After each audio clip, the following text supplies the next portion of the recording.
Alrighty, gang. Here's to nights that turn into mornings and friends that turn into family. Cheers!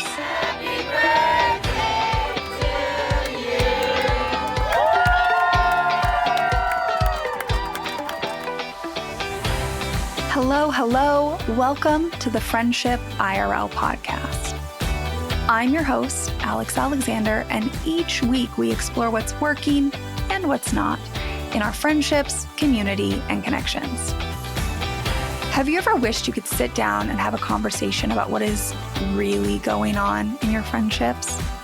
Well, you found your people. Join us as we dive into real-life stories and explore new ways to approach these connections. Together, we're reimagining the rules of friendship.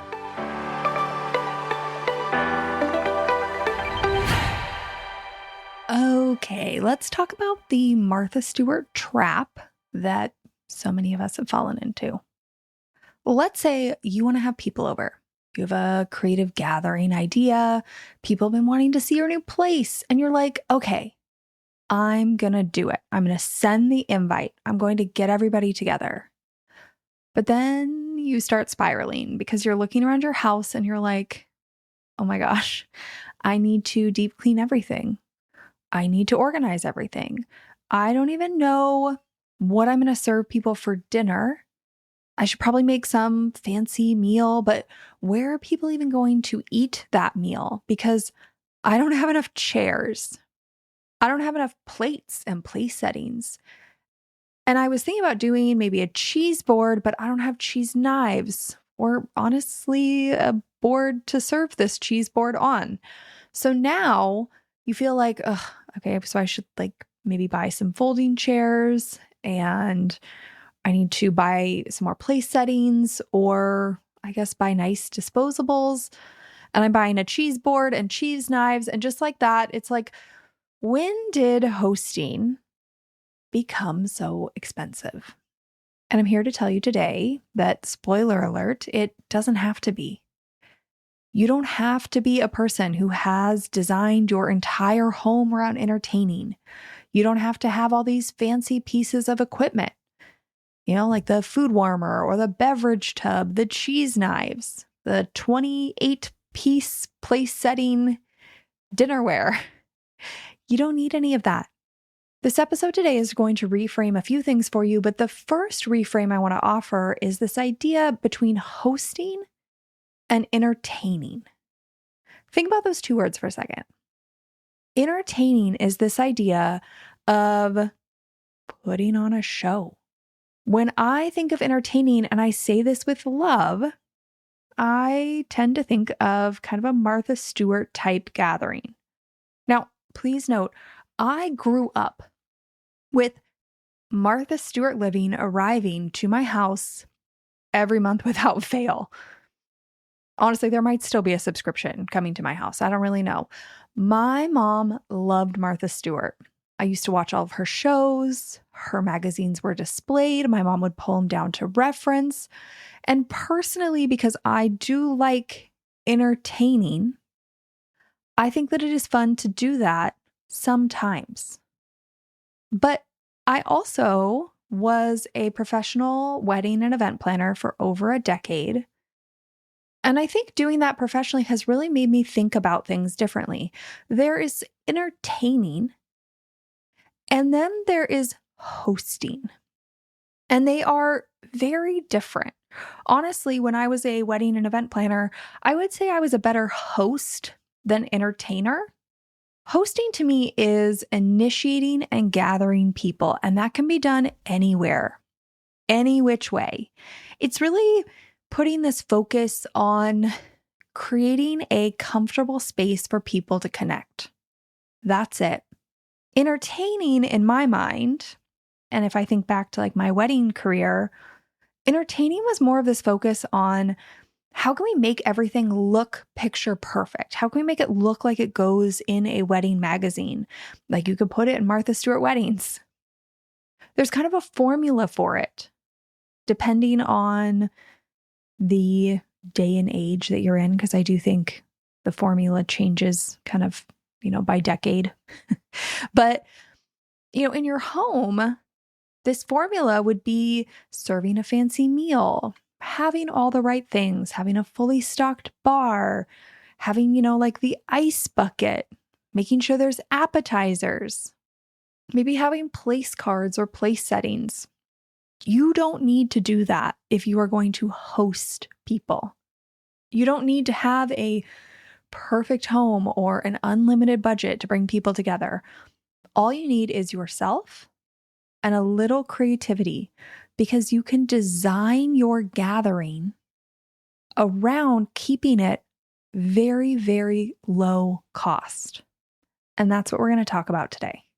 Now, to keep pulling apart this idea of hosting, I think when I talk about hosting someone, most people also think about having people to your home. I don't even think you need to do that.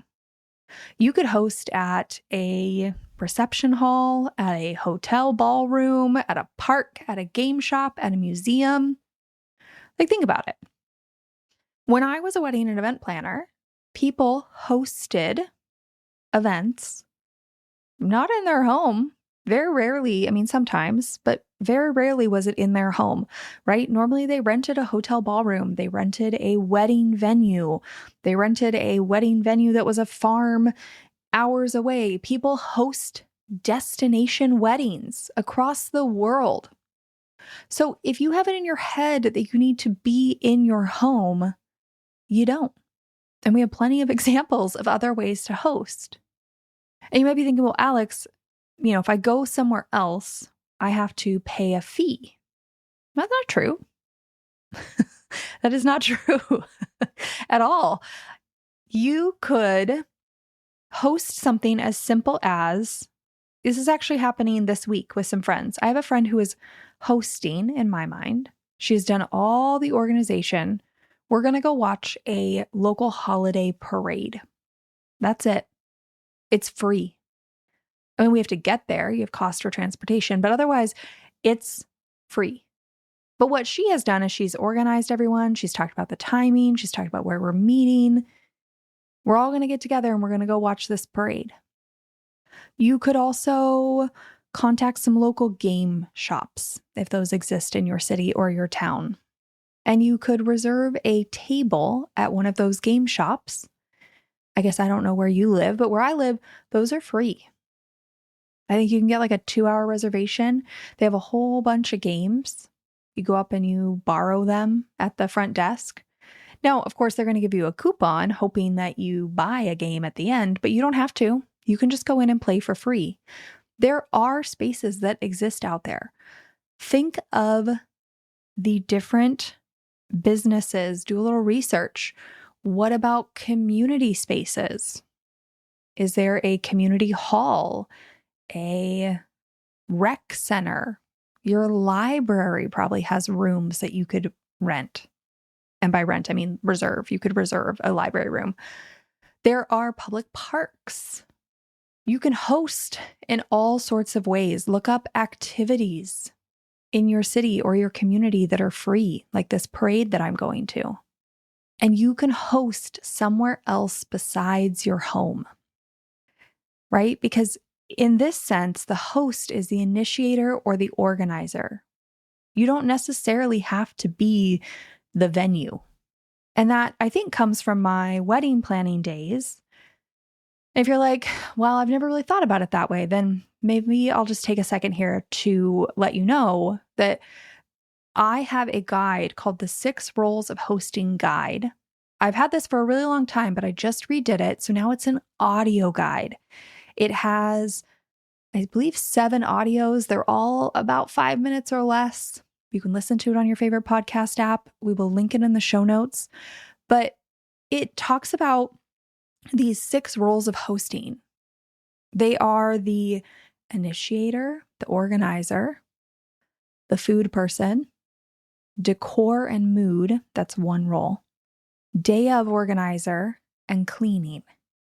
And I talk all about how not to do certain roles, how to simplify once you start thinking about it in these roles. So what I'm telling you here is that really hosting is the initiator organizer role. and you can get rid of a lot of the rest of them. And I talk through that in the guide. Now, if you do want to host and you do want to provide food, whether that is in your home or maybe it is, meeting up at that local game shop where you can bring your own food, or it is a park picnic. I know I use that example a lot, but I actually love a park picnic. That's like a common thing for friends and I to do. There is always the option of a potluck. And I know people can feel a little like, oh, well, like if I'm going to host people, I should provide all the food. Why? Even when I host people at my house and I'm like, don't bring anything. It is fine. I will cook all the food because I like cooking. People still want to contribute. People still show up anyways with dishes. People are still like, well, but I don't know. Like, can I bring a salad?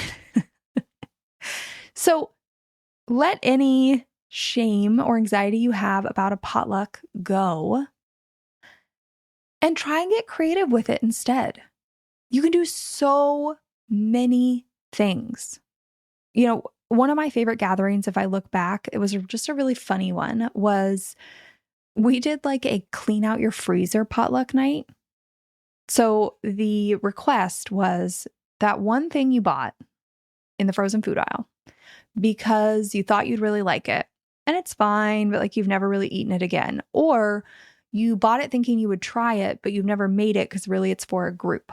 Like you bought that Trader Joe's appetizer because it sounded really good, but the party has just never come up for you to make it and it's been sitting in your fridge for 6 months. Bring that over. And we literally had a potluck party with friends where everybody cooked the frozen foods that were in their freezer. I've done another night. This was a girls' night, actually. It was a slumber party at a friend's house. We all showed up in the burbs and we hung out.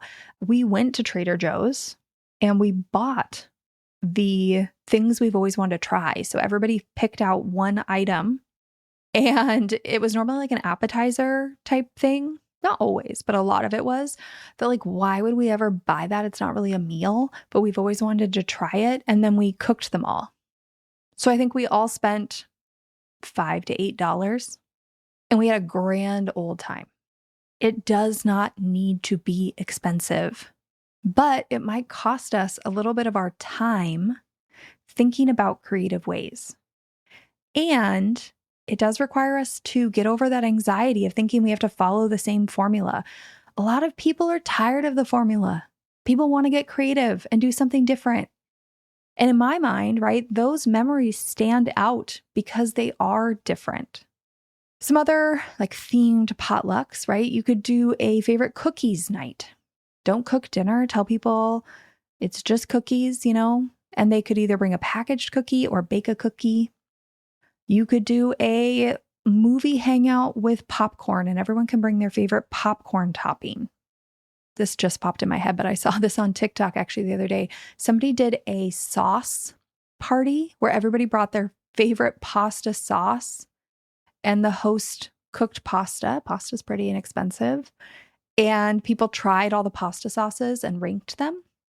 A gathering that is, I guess, kind of legendary in my friend group are these make your own pizza nights. So you can buy pizza dough at Trader Joe's or a lot of grocery stores pretty inexpensively. You could make it.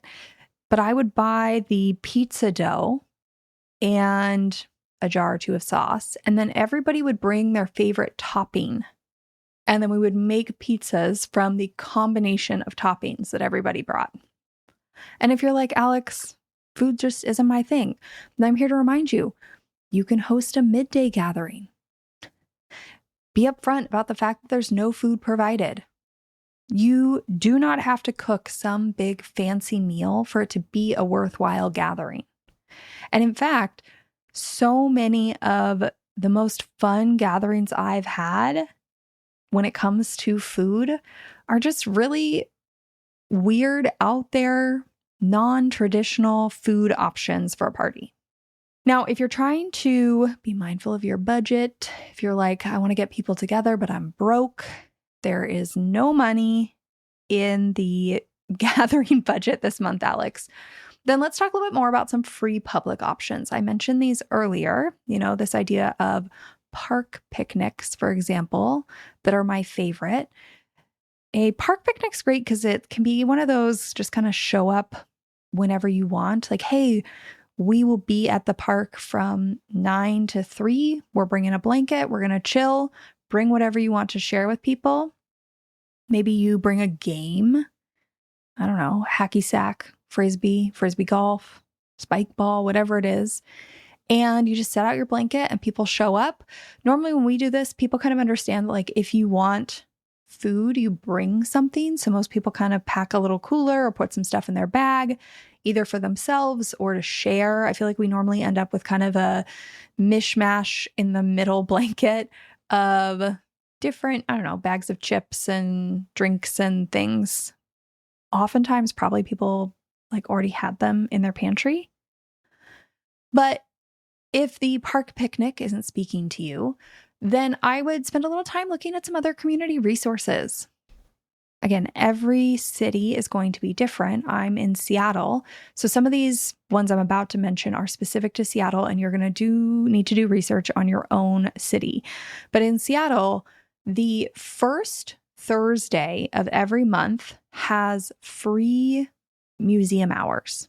So in the evening after work, the first Thursday of the month, gosh, there are probably 20-ish museums, and you can just go from 5 to 8 p.m. for free. So if you did the research on this, you could then reach out to your friends and be like, hey, let's set up like a calendar for the first Thursday of the rest of the month, and anybody who can meet up, let me know. This is my calendar of when I'll be there. You could vote every month on what people wanted to go to. You could grab dinner beforehand, maybe. Grab a slice of pizza. I know we're trying to keep it low cost, so you're probably not going out to some fancy dinner beforehand, but there are other options. Seattle, again, I mentioned the library. Reserve a room. Have a game night, game afternoon in the room at the library. Reserve a space in your community center. Seattle, again, look up your own city, but Seattle has the option also to get free attraction tickets and event tickets. So for example, if you want to go to the aquarium, they offer, I think it's 4 tickets a day. So you kind of have to be on it to be the person that gets that day's tickets. But I have heard it's not like that hard. You maybe have to wait a week or two. You could do the research, do the work, get a set of those tickets, and then reach out to some friends and be like, hey, who wants to go to the aquarium today? I've got free tickets, right? That's a great way to be the initiator, to create a space to connect. Is there a third space in your community? Is there a coffee shop? Maybe you use that public space creatively. Get a little group of you together, 6, 8 of you. Everybody grabs a cup of coffee and you all connect for your book club. That's a gathering, right? In the back corner of this coffee shop every month. In this sense, instead of doing all the work of following the formula, having the cheese knives and the folding chairs and the 28 place settings and the fancy menu, that's work, right? You're just doing different work. You're doing research to find alternative creative options. And honestly, I would guess you're probably going to inspire your friends. There's more than just inviting people over to your home. Now, if public is really not what you want to do, if you're like, Alex, I really want to have people over to my place. I just moved and I want to get people together and I want to have them here in my home, or maybe just gathering at home is on your bucket list for this year. It's a big goal of yours to invite people into your space. I've talked a lot about how that is a great way to connect with your people, to show some vulnerability without having to sit there and just, share your deepest life stories. When somebody comes into your home and into your space, they get to see in your refrigerator. They get to see if you make your bed or not. Although I guess they may not see that because you might make your bed if people are coming over. But they get to see what's on your bookshelf. They get to see what kind of games you play. They get to see what's on your fridge. Do you have photos up there? Do you have band tickets from past concerts you've gone to? People can learn a lot about you by being in your home. So sometimes it is worth pushing past the discomfort to let people in. But if you're like, my home is not big enough, number one, I want to tell you, people do not care. People do not care. I used to host 20 plus person family brunches. And by family, I mean friend family brunches, Friendsgivings, birthdays, and people would sit on the floor. I have so many photos of everybody just sitting on the floor, literally around the coffee table I built back then out of like copper piping and a piece of plywood that I stained. Like this was not a sturdy coffee table. And yet 8 people would eat dinner sitting crisscross applesauce on the floor. Okay. People don't care. People just want to be together. So with that in mind, if you want to have people over, but your biggest concern is the food, whether that is because you don't really enjoy cooking or because food is an expense that you haven't budgeted for, focus on an activity, right? Game night and popcorn, a coffee hangout where people come over, like coffee book club on a Sunday morning, where you're just providing a pot of coffee, maybe some donuts, maybe, like you don't even need to do that.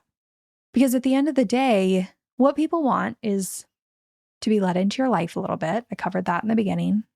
And they want a space where they feel welcomed, connected, engaged. And if you can just let them in, if you can just spend all your energy, instead of all your energy being spent on like scrubbing every baseboard and making sure everything looks picture perfect, if you use your energy to manage your feelings when you're feeling vulnerable about people being in your space, and by that I mean, we've all heard the jokes about like, oh, the stressed out host. When you have people over, if you're constantly like, oh, don't open that cabinet, or oh, I got it for you, or like you're kind of jumpy, right? Use your energy instead to just try and be grounded, to be calm, to be like, thanks for coming over. This is my home. And as you look around and your brain starts wandering about like, oh gosh, are they going to notice that there's spots of paint on the ceiling that I never fixed, and that thing over there, that drawer is broken and whatever? Use your energy to be like, it's okay. We're all people. They probably have spaces like this in their home too. And that is what I mean by feeling welcomed and connected and engaged. And if you can do that, people don't care how much you spent, because it is such a rarity in the world today to have these very honest spaces where people feel comfortable. And you're providing that. That's incredibly valuable in today's world. So to close out this episode, what are the mindset shifts you're having? Ready? There's a difference between entertaining and hosting. We're not worried about entertaining. Leave that to fancy people or people who love to do it. Some people love to do it. If it's not you, that's okay. You can still be an amazing host. How do you do that? Invite people into your world, whether that is your home or it is the causes that you're passionate about, or it is the things that you are interested in, like going to certain, history museums maybe. Let people into your world. They're way more likely to let you into theirs. I want to remind you that organizations, nonprofits, businesses, startups, there are all sorts of organizations, cities, community centers that are working with limited budgets all the time. If your local nonprofit that is raising money for unsheltered youth has a very low budget for a gathering, but they need to raise money or awareness, you wouldn't judge them, right?